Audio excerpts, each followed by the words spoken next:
مساء الخير. بمناسبة مباراة السوبر المصري اللي هتتلعب على استاد الإمارات ما بين الأهلي وبيراميدز، ليا تعليق صغير، وهو أنا راجل اتحداوي، ولا يهمني الأهلي ولا يهمني الزمالك، مع كامل احترامي للأندية دي، سواء للأهلي أو للزمالك أو لمشاعر جمهورهم.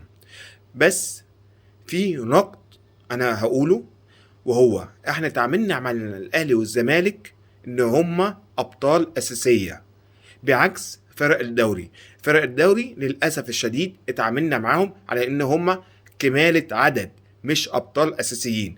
النهارده احنا بنعاني من نقص فرق قويه وكتيره.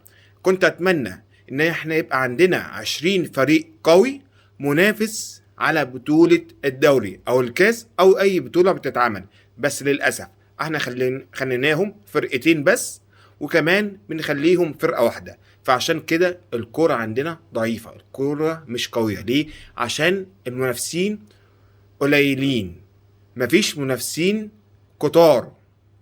شكرا.